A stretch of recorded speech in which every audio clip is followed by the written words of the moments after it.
I seen something recently, this guy, the Infamous, is that his name, the Infamous? Saying why aren't, in every other genre of music, their older artists are revered. We talked about this. Y'all talked about this. Yeah. How they'll wheel them out on stage in on their deathbed. And the crowd will still give it up and all that shit. And then he said, with the IV in their arm, everything. Yeah, exactly. Why doesn't hip hop revere because it's their not OG? profitable. Go ahead. Let's hear this. This is gonna be interesting. I'm gonna jump in right now. I want to double down on that and be like, there's a hip hop Hall of Fame, but doesn't your status matter until you are inducted to the Rock and Roll Hall of Fame? I didn't know that. I did not know that. All right. As far as why aren't the older artists revered? I think that's a matter of opinion. It's a matter of opinion because there's a lot of people, especially shout out to everybody that's subscribed, shout out to all the people watching right now. A lot of these guys, like the demographic of this show is like 24 to 55 leveled. Nice. That's nice. You feel what I'm saying? Yeah. So the 24-year-olds, they're watching and they're seeing people like yourself, and they're like, oh wow, I didn't know that went down. I didn't know that went down. Oh, that nigga pocket check. Right. They probably weren't saying that. Facts, Lord. And then there's the other guys that's still watching. I think it's more of hip hop is young. There you go. We haven't gotten to the point where Jay-Z hasn't spit in a verse at 60 yet. You dig what I'm saying? Like, no, there ain't enough Jay-Z spitting verses at 60. Right. See, I like where you went there and shit. For me, it's they don't know, like, it's hard. I'll give you an example. And I'm not saying this is me, but I'm pretty sure this has happened. There have been episodes where you can be an artist at a label, an up-and-coming label or a label that's already popping or whatever and shit. Right. But you create a lane at this label now that blows up. They make millions, you make millions, whatever. 5, 6 years from that, y'all part ways. Right. A new guy comes in. Right. Right? Now, when you got your deal, let's say it was for 6 figures, this guy comes in and gets 7 to 8 figures. Right? But remember, the path you laid, that new path, opened up a whole new lane of money for this label. Right. Which opened up a new lane for artists on this wave to pass through. Now, 6 years have passed, you're not on the label anymore, this new guy gets signed. 2 more years after that, you run, the guy blowing up, he blows up. You run into him, right? And they don't even acknowledge you. Kind of thing. Has that happened to you? No, it hasn't happened to me. But I'm pretty sure this has happened, and it's not Well, a I'm- conscious. It's not a conscious thing, Well, as my far man- as the newer artist goes. I think MECC he's stated many times that it's been preached to these new artists that the old heads are haters. I get that, and you know it's warranted though. Like I said before, it's warranted because when this new wave of music was coming through, and it was these cadences weren't what we were used to. Right. And we're coming off of Eminem high. We coming off Jay making some of the best fucking music he had ever made in his whole fucking career. Right. And it was lyricism.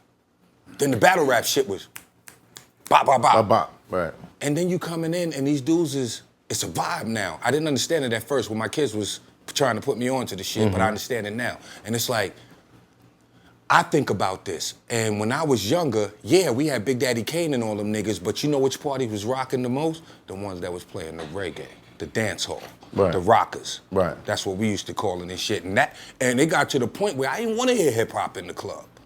These kids are in the club, so for them, it's like, if you're not doing this, we don't want to hear that shit.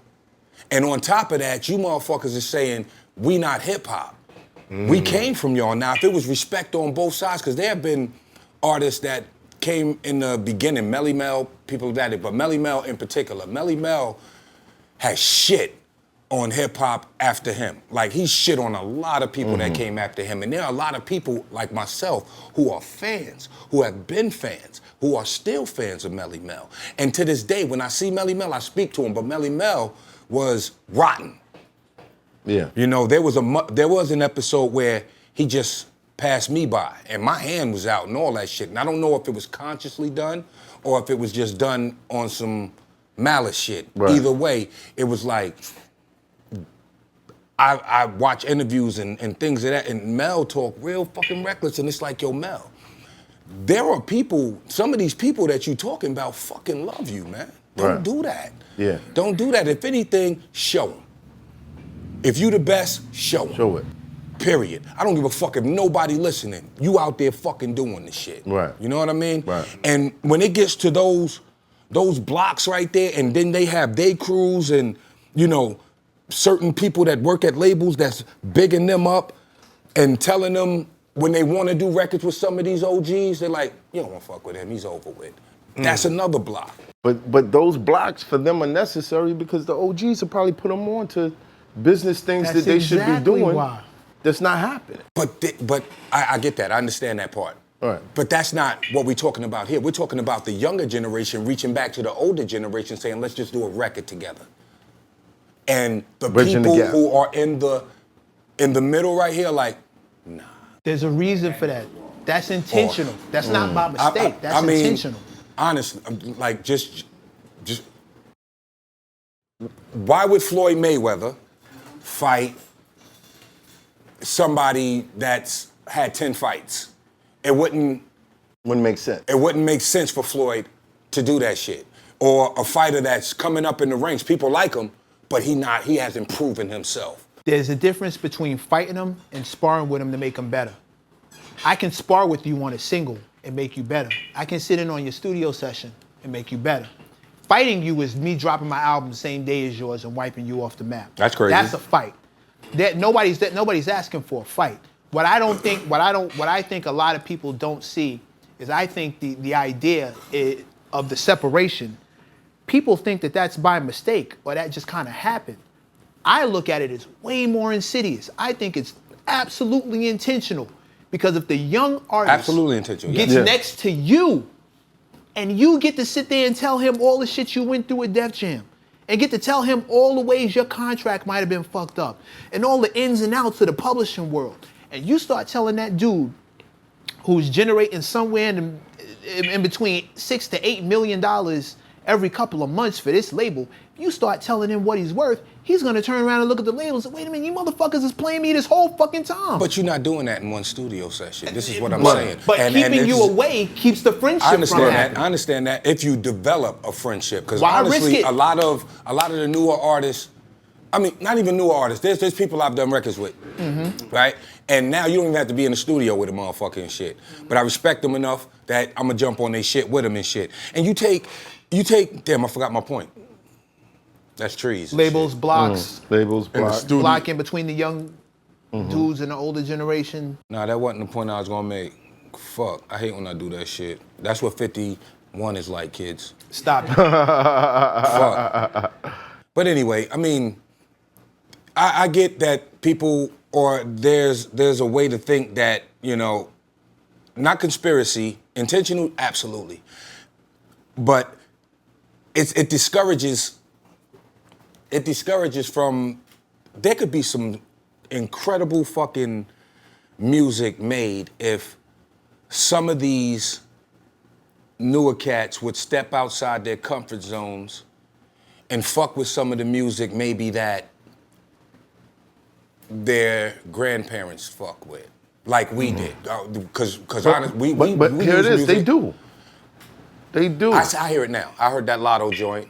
I heard the joint with Megan Thee Stallion. Right. That's the Jodeci joint. All throwback joints. It's a lot of that, and the drill music is definitely doing it because they remake. Yeah. You answered your question with the one word. You said it would be incredible music to be made.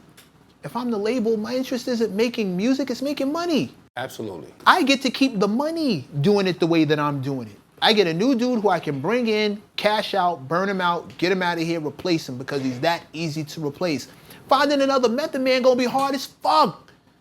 Once you pass in the music, you have nothing to barter with until your audience comes. Say it again? Once you pass in the music, you have nothing to barter with until your audience comes. So if I control the narrative that's hovering over the audience, if I can keep them understanding that from this range to this range is cool, age-wise, and this range to this range is washed and corny.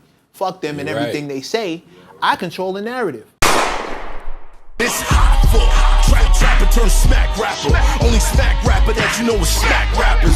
Got bars I can hang with the backpackers. Trap star, I don't hang with the backpackers. I'm in the hood with the work you heard. Making fiends leave earth you heard. Got your baby mama thirst you heard. Feel the flow, nigga, throw it in reverse. This the wave you need to surf you heard.